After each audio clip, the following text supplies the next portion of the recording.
dynamic on offense and can really cause problems with their pressure on defense. So, and then you get done with that game, and then because of COVID and the schedule, we have a unique opportunity, a challenge in front with 6 games in 13 days. The good news for us and for our fans is 5 of those 6 are at home. So we have a great opportunity to play a lot of home games, and when we've had a great crowd like the Central Florida game, we've played extremely well at home. So great opportunity for us to get on a run during that stretch as well, play better basketball, and also have a great amount of fans at the games. Following the Tulsa game, you mentioned that your team is having trouble finishing halves. What can you do as a coach to help them through that? Well, I think one of the biggest things is, if it's a 5 or 6 point game, the first thing is you want to keep that thing within striking distance, especially when you're on the road. It was 22-19, 25-22, and our guys have to understand that not every game is going to be like it was when we were against Central Florida, where we're up 9 or 8. This league is a monster. You know what I mean? And teams either have veteran players that are really good or young players that are really good. And so you got to just keep on battling, and you got to understand those last 4 minutes of the first half and the first 4 minutes of the second half, those are critical times to go into halftime with some momentum, some things that you have to make adjustments on, but just to keep doing what you've done the first 16, 17 minutes. And I think that's a little bit, sometimes guys want it so bad to get out of our rhythm or what we need to do discipline-wise in terms of how we're playing. And I think there's a growth factor there in a lot of different positions that if you keep addressing, you keep working on it, time will change that. This UCF team they came back on East Carolina down 15, I think, at one point. They nearly came back on, I think they came back on Tulane the other night as well. Yeah. I mean, for them, talking about finishing halves, they've kind of done that ever since the game here.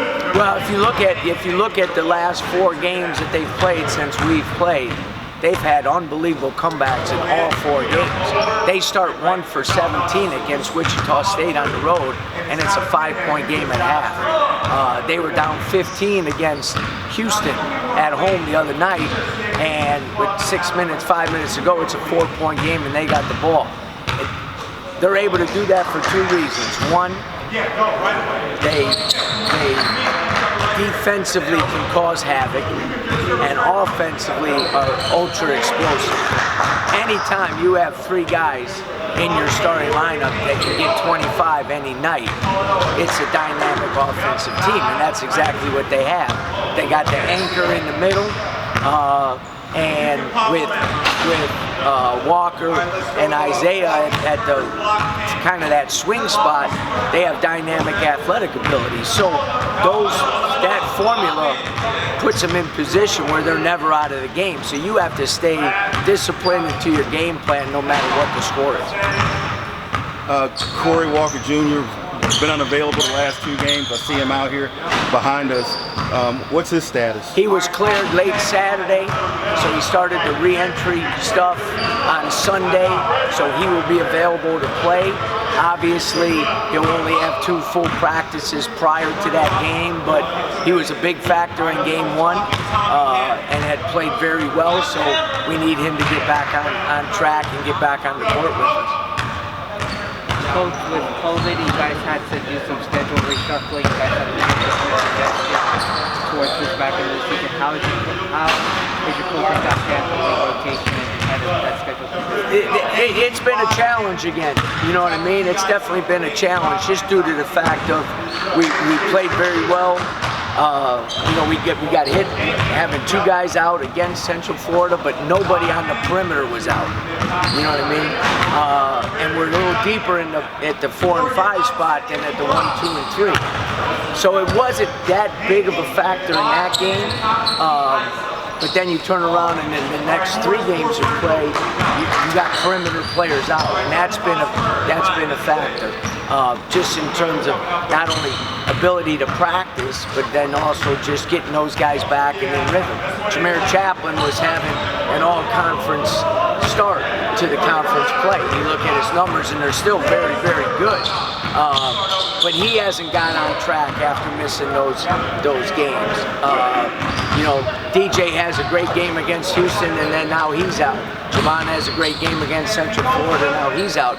Again, a guy that hopefully through a couple more days of practice and getting his legs underneath him, because he didn't play as well against Tulsa as he was playing previous to that as well. So it's just not those guys missing, it's then once they come back, getting them back to the point of where they were before they missed. So it's a challenge for us as coaches, but the one thing I think always goes unnoticed is how difficult it is for the players. You know what I mean? Because it's not like they have a twisted ankle, so they're still around the team, they're still able to lift, they're still able to do cardio, they're still able to do ball handling. They're in the room for 5.5, 6 days.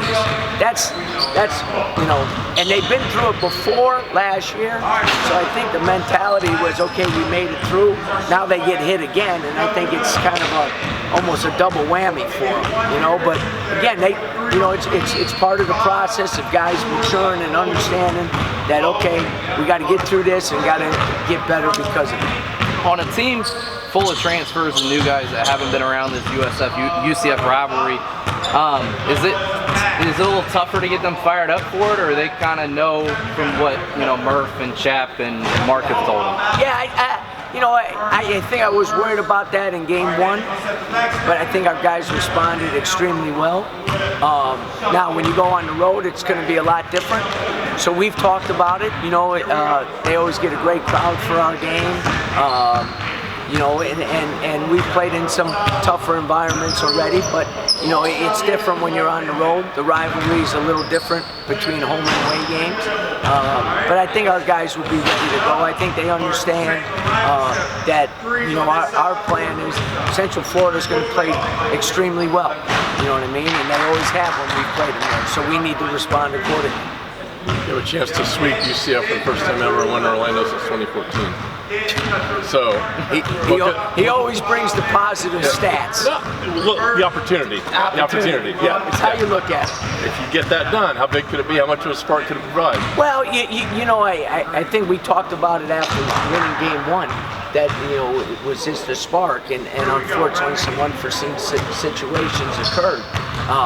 But whenever you can win a game of this magnitude against a very good team, I think it automatically breeds confidence, it breeds a resurgence.